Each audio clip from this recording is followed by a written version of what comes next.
할렐루야. 자, 오늘 또 하나님의 은혜가 여러분에게 넘쳐날 수 있기를 바랍니다. 예수님께서 부활하신 날 제자들이 방 안에 모여 있을 때 문을 열지 않고 직접 그들에게 나타나셔서 너희에게 평강이 있을지어다 말씀하셨고, 숨을 내쉬며 성령 충만을 받으라 말씀하셨습니다.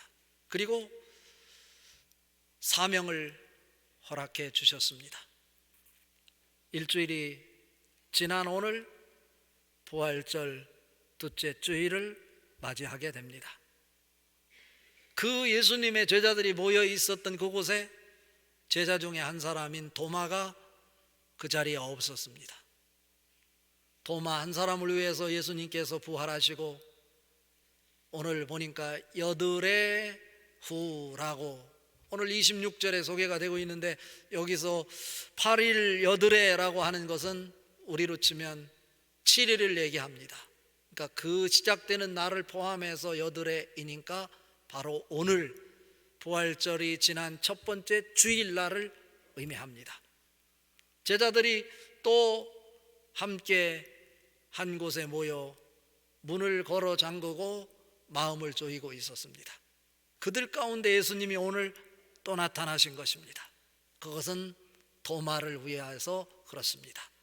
예수님이 부활하시고 제자들에게 나타나 보이셨는데 도마가 없었기에, 도마가 제자들이 부활하신 예수님을 만났다라고 말하지만 믿지를 못하고 있는 것입니다. 내가 직접 두 눈으로 확인하고 내 손으로 그 예수님의 장자욱 옆구리에 손가락을 넣어보고 확인하지 않고서는 내가 믿을 수 없다 라고 하는 그 도마의 모습이 오늘 본문에도 등장합니다. 오늘 예수님이 도마를 위해서 제자들이 모여 있는 곳에 나타나셨습니다. 오늘 예배하는 우리들 가운데도 도마와 같이 여전히 부활에 대한 확실한 믿음 없이 단순한 행사로 절기로 지키며 예수 부활과 상관없는 나의 삶을 살아가고 있는 여러분들을 위해서 오늘 이 도마를 향해서 다시 나타나신 예수님의 사건이 여러분 심령 속에 다시 부활의 능력으로 나타날 수 있기를 바랍니다. 그래서 오늘 도마를 통해서 우리에게 보여주시는 하나님의 마음은 무엇일까? 오늘 본문 말씀을 통해 함께 살펴보고 함께 은혜를 나누려고 합니다. 오늘 설교 제목은 히브리적 사고를 초월하라, 이런 제목입니다. 다음 주에는 이어서 헬라적 사고를 초월하라, 이런 주제로 말씀을 전하게 될 것입니다. 말씀을 듣는 중에 히브리적 사고가 무엇인지 또 헬라적 사고가 무엇인지 여러분이 이해를 하시고 또 그러한 사고의 틀에 사로잡혀 있는 우리들일 수 있는데, 그런 사고의 틀을 깨고 부활한 예수님이 방문을 열지 않고 그 제자들이 앉아 있는 곳에 초월적인 능력으로 넘나들었던 것처럼 여러분 삶 속에도 시간과 공간의 제약 속에 살아가는 우리들이지만 부활한 예수님을 모시고 살 때 천국을 소유하며 시공을 초월하는 삶을 살아낼 수 있겠다라고 하는 말씀입니다. 오늘 또 이 도마 사건을 통해서 여러분에게 이런 부활의 능력과 천국의 기쁨, 천국의 사건을 경험할 수 있는 복된 시간 될 수 있기를 바랍니다. 첫 번째로 오늘 말씀을 통해 우리에게 주시는 메시지는 뭐냐면, 신앙은 경험과 합리성을 초월한다 라고 하는 것입니다. 자, 오늘 읽은 말씀 중에 24절 25절 말씀 같이 한번 읽어봅니다. 12 제자 중에 하나로서 디두모라 불리는 도마는 예수께서 오셨을 때 함께 있지 아니한지라. 다른 제자들이 그에게 이르되 우리가 주를 보았노라 하니 도마가 이르되 내가 그의 손에 못자국을 보며 내 손가락을 그 못자국에 넣으며 내 손을 그 옆구리에 넣어보지 않고는 믿지 아니하겠노라 하니라. 이렇게 말씀하고 있습니다. 오늘 앞에서 말씀드린 것처럼 예수님이 부활하셨던 그날 도마는 제자들과 함께 있지 않았습니다. 왜 도마는 그 긴박한 상황 속에서 예수님께서 십자가에 못 박혀 죽으셨고 누차히 제자들을 향해서 하신 말씀이 내가 십자가의 사건이 십자가의 사건으로 끝나는 것이 아니고 내가 다시 살아날 것이다 말씀하셨는데도 불구하고 그러한 중요한 상황 속에서 도마가 제자들과 함께 모여 있지 않고 어디에 갔었단 말일까? 라고 하는 의문을 해 봅니다. 학자들은 말합니다. 도마가 공동체성을 중요시 여기지 않고 자기의 사적인 일 때문에 그곳을 떠나 있었을 것이다 라고 말이죠. 신앙이란 무엇입니까? 신앙은 항상 타자를 향하되 타자 안에 속하려고 성도의 교제 안으로 이끌어가는 의지이며 공동체를 향한 헌신으로 이끄는 의지이다 라고 지난 주일 말씀을 전하면서 이 칼 바르트와 그의 제자였던 보네퍼의 그 신학 사상을 통해서 우리가 확인한 내용입니다. 여러분에게도 동일하게 자기 생각이 있지만 항상 우리는 우리의 마음이 타자를 향하되 타자 속에 더불어 속하기 위해서 성도 간의 교제로 이끄는 의지와 열정이 여러분 가슴 속에 불타오를 수 있기를 바랍니다. 그러면서 동시에 나 자신을 향한 마음이 그냥 성도 간의 공동체로 머무는 것이 아니라 교제하는 것으로 머무는 것이 아니라 항상 공동체를 향한 헌신에 불타오르는 정신이 또 여러분에게 나타날 수 있기를 바랍니다. 그런 면에서 오늘 도마는 그런 공동체성을 중요시 여기지 않았던 것 같습니다. 그래서 그 모임에 없었던 것입니다. 신앙에 있어서 어쩌면 이 도마는 실패한 대표적인 모습이라고 할 수 있습니다. 우리들도 신앙생활하면서 곧잘 여전도회 하면 여전도회, 남선교회 하면 남선교회, 그리고 권사회, 안수집사회, 또 장로회 등등 우리의 모임이 있을 것인데 자기의 사적인 이유로 미리 정해진 모임인데도 불구하고 내가 그 모임을 중요하게 여기지 않고 자기 중심적 삶을 살아간다면 오늘 도마의 모습과 전혀 다를 것이 없는 것입니다. 그런데 오늘 도마가 공동체성을 상실하고 신앙에 실패한 모습을 보이지만 부활하신 예수님을 만나고 나서 전혀 새로운 사람으로 변화가 되고 바뀌어진다라고 하는 것입니다. 우리도 부활절 첫 번째 주일을 두 번째 주일이죠. 부활절 날이 첫 번째 주일이라면 오늘 두 번째 주일을 맞이해서 도마를 찾아오셔서 도마에게 새로운 삶으로 변화를 유도하셨던 예수님의 그 영적 능력이 오늘 예배 참여한 여러분들에게도 도마에게 나타났던 능력으로 나타나서 여러분 삶이 온전히 주님이 원하시는 그리고 주님이 이끄시는 방향으로 여러분 삶이 바뀌어질 수 있기를 바랍니다.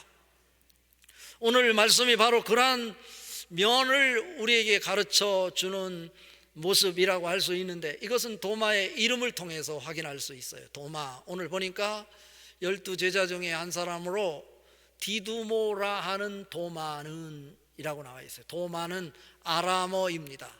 아람어로 도마는 쌍둥이라는 뜻을 가지고 있고 디두모라고 하는 것은 아람어인 도마를 헬라어로 표현한 헬라어식 이름입니다.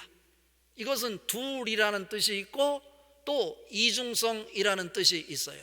그러니까 도마가 이름 자체에서 우리에게 풍겨주듯이 그는 물질적인 열망은 있었는데 육체적인 열심은 있었는데 무엇이 그것을 뒷받침하지 못했냐면 영적인 믿음이 그러한 육신적인 열심을 뒷받침하지 못했다라고 하는 것을 오늘 말씀은 우리에게 보여주는 것입니다.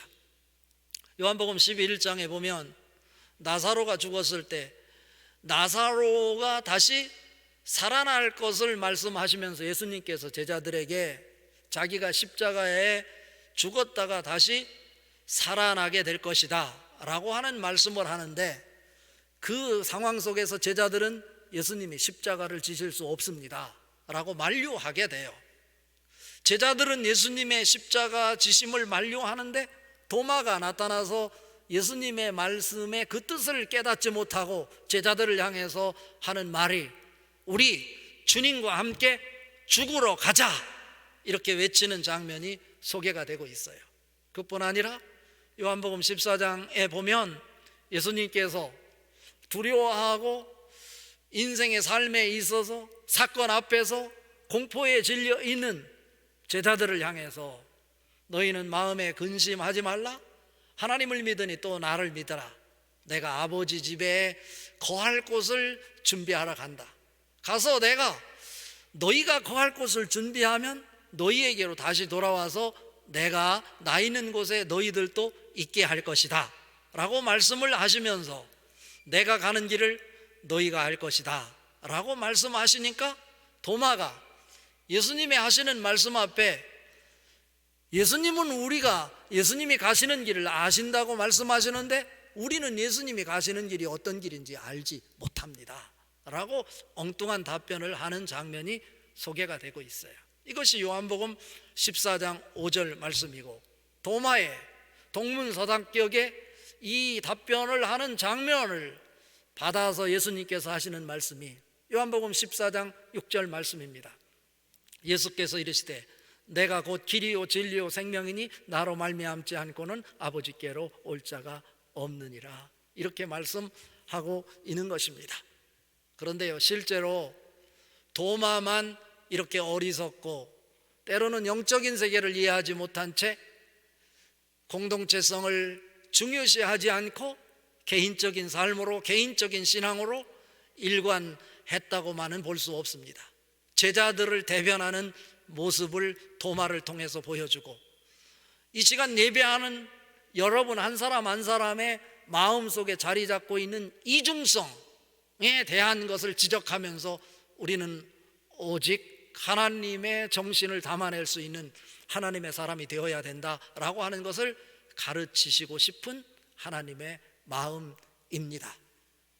예수님 제자들도요, 예수님을 만나기 전에는 예수님을 믿지 못했어요. 특히 부활했다고 하는 사실을 받아들이지 못했어요.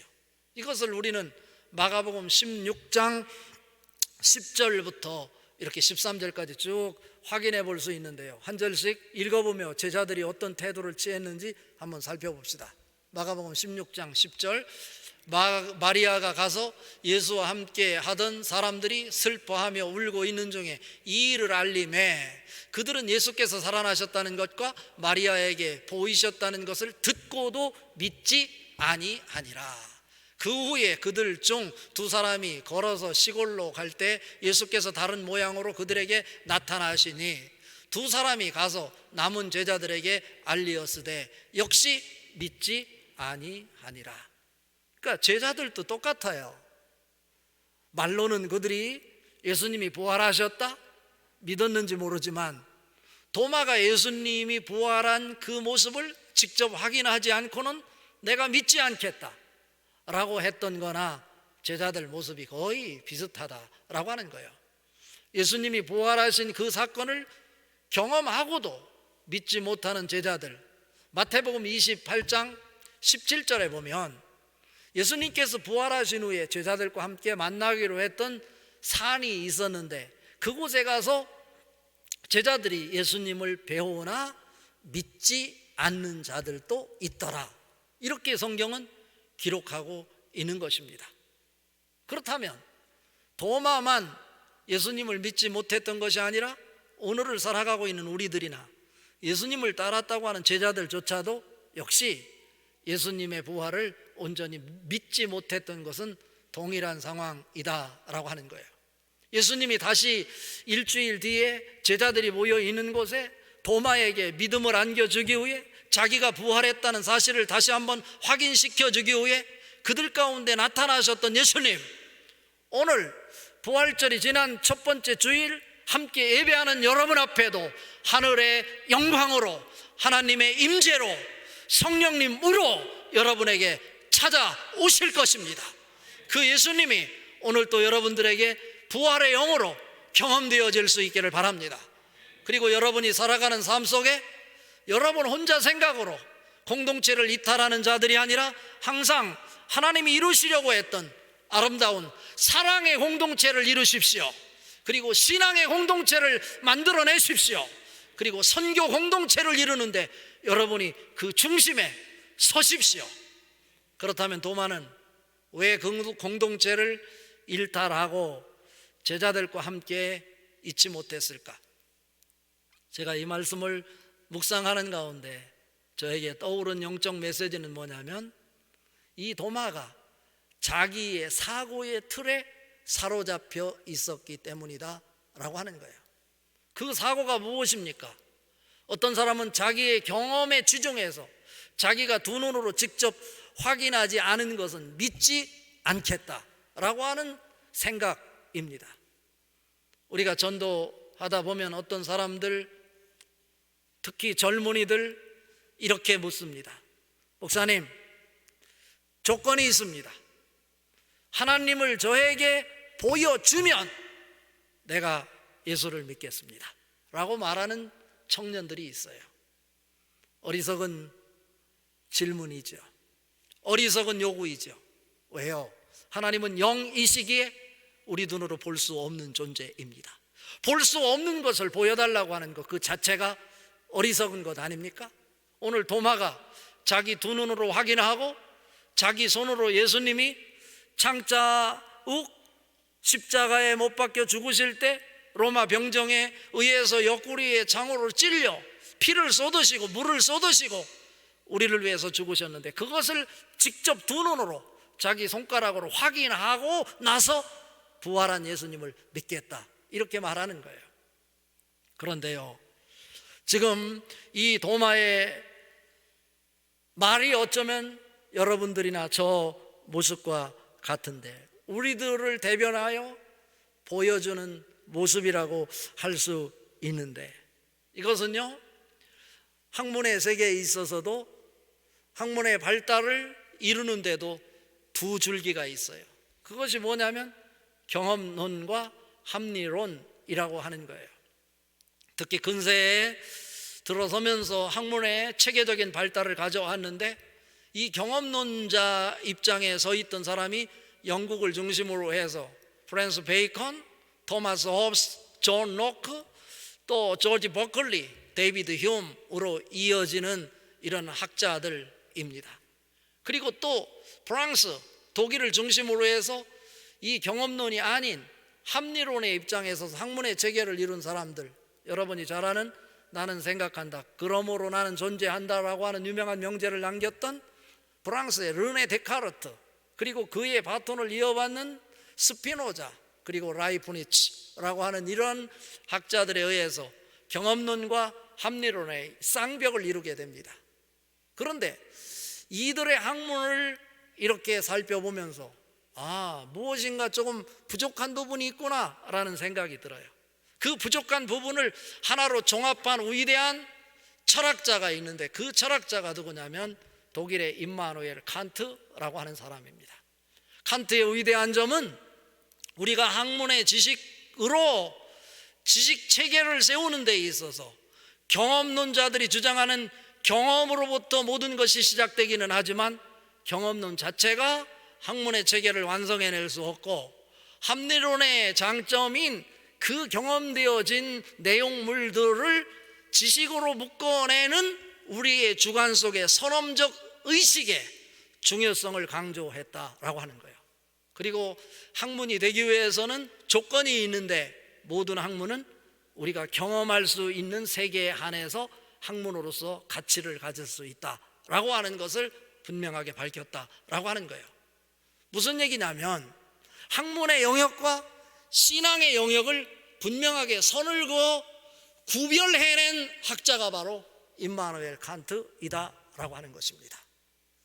학문으로서 가치를 가지려면 경험을 통해서, 실험 관찰을 통해서 검증되어진 것, 그것을 학문으로 받아들이는 것 중요한 일이다. 그렇지만 경험되지 않는 영적인 세계에 대해서 학문의 잣대로 이러쿵저러쿵 하는 것은, 그것은 용납될 수 없는 것이다. 그것은 믿음의 영역이고 신앙의 영역이다 라고 말을 했습니다.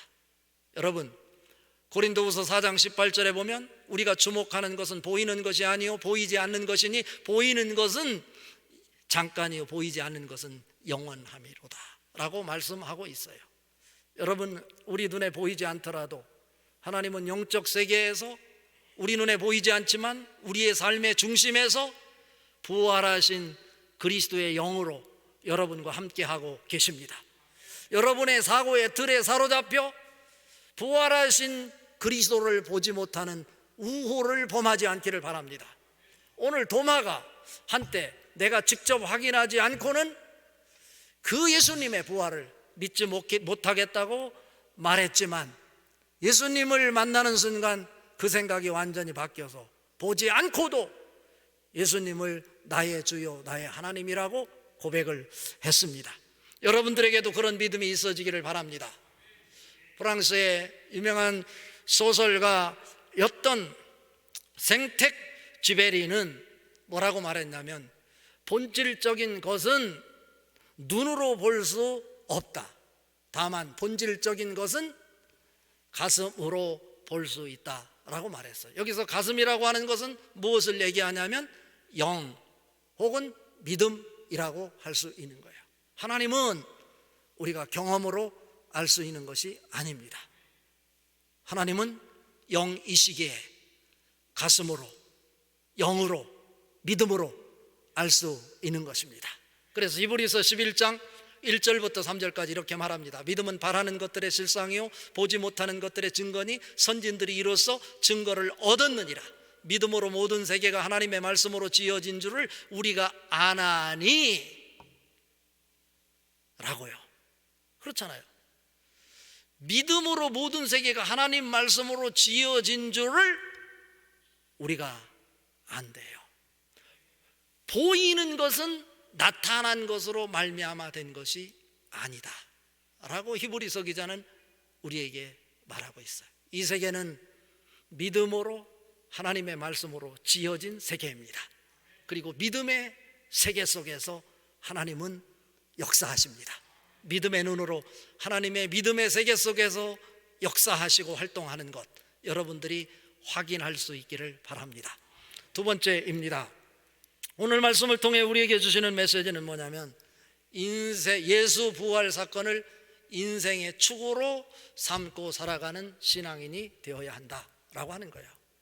예수님이 정말 부활하셨다면 내가 확인하지 않더라도 영적인 세계에, 믿음의 세계에 주인공으로 부활하신 예수님을 모시고 그 부활이 여러분 인생의 중심축에 자리 잡아 살아가게 될 때 여러분은 시간과 공간을 초월하여 부활의 능력을 경험하며 그분과 함께 아름다운 세상, 아름다운 인생 살아가게 될 것입니다. 자, 오늘 읽은 말씀 26절 말씀 같이 한번 읽어봅니다. 여드레를 지나서 제자들이 다시 집안에 있을 때 도마도 함께 있고 문들이 닫혔는데 예수께서 오사 가운데 서서 이르시되 너희에게 평강이 있을지어다 하시고, 또 27절도 한번 읽어봅니다. 27절 도마에게 이르시되 내 손가락을 이리 내밀어 내 손을 보고 내 손을 내밀어 내 옆구리에 넣어보라. 그리하여 믿음 없는 자가 되지 말고 믿는 자가 되라. 28절 도마가 대답하여 이르되 나의 주님이시요 나의 하나님이시니이다. 29절 예수께서 이르시되 너는 나를 본고로 믿느냐? 보지 못하고 믿는 자들은 복되도다 하시니라.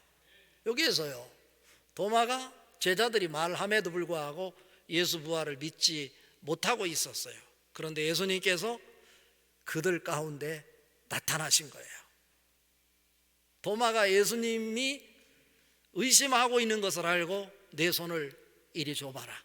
그리고 내 손에 못자국을 봐라. 옆구리에 장자국을 봐라. 내 손을 넣어보고 믿지 못하는 자가 되지 말고 믿는 자가 되라. 이렇게 말씀하셔요. 그런데 성경을 보십시오. 도마가 예수님의 손을 만졌다든지 그 옆구리에 손가락을 넣어서 확인했다든지 이런 말이 없어요. 예수님이 하시는 말씀 앞에 도마는 영적인 눈이 뜨였고요, 그동안 자기가 가지고 있었던 보지 않으면 믿지 않겠다, 자기가 확인하지 않은 것은 믿을 수 없다 말했던 이 모든 생각이 산산조각 났다라고 하는 것입니다. 예수님이 문을 열지 않고 제자들이 앉아 있는 곳에 시공을 초월하여 왕래하셨던 것처럼 경험의 틀 속에 사로잡혀 있던 도마가 부활하신 예수님의 말씀을 듣는 순간 완전히 생각이 바뀌어지고 그의 인생의 삶이 송두리째 바뀌어졌다라고 하는 것입니다. 이 아름다운 모습이 여러분에게도 나타날 수 있기를 바랍니다. 당시의 사람들 속에는요, 이런 가짜 뉴스가 난무하고 있었어요.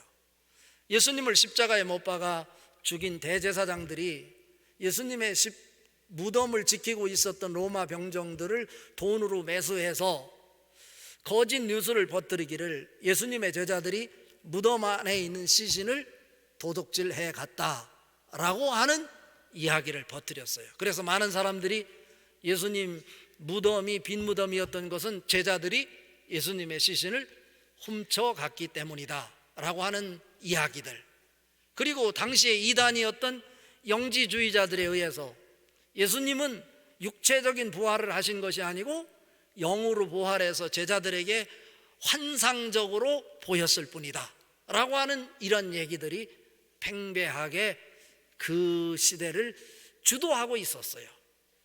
이것을 다시 한번 예수 부활이 역사적 사실이고 실제로 일어났던 사건임을 우리에게 가르치고 확신시켜 주기 위해서 다른 복음서에 기록되어 있지 않은 도마의 사건을 우리 요한복음 기자는 오늘 본문 말씀을 통해 우리에게 다시 한번 예수의 부활은 역사적 사실이고 실제적으로 생생하게 영만 부활한 것이 아니고 육체와 영이 함께 부활한 온전한 부활이다, 이것을 우리에게 확인시켜주는 장면입니다. 이것을 어떻게 확인할 수 있냐면 오늘 26절에 예수님께서 제자들이 있는 곳에 오사라는 단어가 있는데, 일주일 전 부활절 날에도 제자들이 문을 걸어 잠그고 앉아 있는 곳에 오사라는 장면이 요한복음 20장 19절에 소개가 되고 있어요. 그런데 이 오사라고 하는 것, 예수님이 제자들 가운데 오셨다라고 하는 이 동사가 19절과 오늘 26절 일주일 간격이 있잖아요. 분명하게 구분을 져서 19절에서 오사라고 하는 것은 헬라어 원어 성경에 보니까 엘덴이라고 해서 과거형을 사용하고, 오늘 본문 말씀 26절은 지금 생생하게 제자들 앞에서 지금 일어나는 사건으로 에르케타이라고 하는 동사를 사용하고 있다는 거예요. 이것은 동시에 예수님 제자들이 방 안에 있을 때 예수님이 직접 지금 오셨다, 그리고 과거로부터 일주일 전에 부활하신 예수님이 생생하게 지금도 내 앞에서 살아 계시다 라고 하는 것을 보여줌과 동시에 이 성경을 읽는 여러분들에게도 2000년이 지났지만 동일하게 시공을 초월하여 우리 앞에 하나님의 영으로 임재하셔서 성령님으로 우리 가운데 계신다 라고 하는 것을 확신시켜 주고자 하는 요한복음서 기자의 의도이다 라고 하는 거예요. 여기서요, 도마가 예수님이 옆구리에 창자국을 확인해봐라 하는데도 불구하고 도마는요 확인하지 않고 예수님 말씀 앞에 그냥 영적인 눈이 확 뜨여가지고 예수님을 향해서 고백하는 장면이, 예수님은 나의 주님이십니다, 그리고 나의 하나님이십니다, 오늘 고백하는 거예요.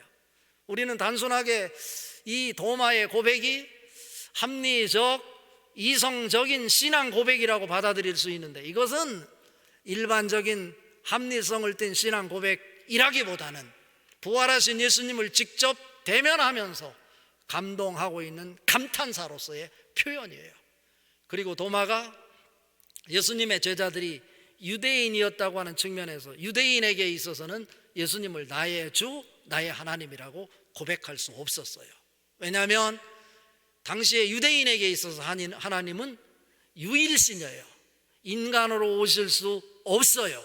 그런데 지금 도마가 예수님을 하나님이시면서 동시에 인간의 몸을 입고 이 땅에 오신 나의 주인이십니다 라고 고백하고 있는 거예요.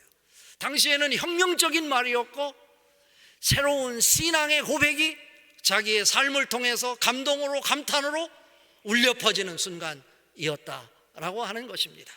이것이 실제적으로 325년 니케아 종교회의를 통해서 도마의 이 신앙 고백에 근거해서 예수님이 누군지를 신학적으로 변증하는 신학 체계를 세우는데, 예수님은 참 하나님이면서 참 인간이시다 라고 하는 신학적 명제를 만들어내게 되는 거예요. 역사 속에 실제로 3, 4세기경에 이 예수님을 따르는 종교 신앙인들을 통해서 만들어진 책이 있는데, 이것이 도마 행전이라는 거예요.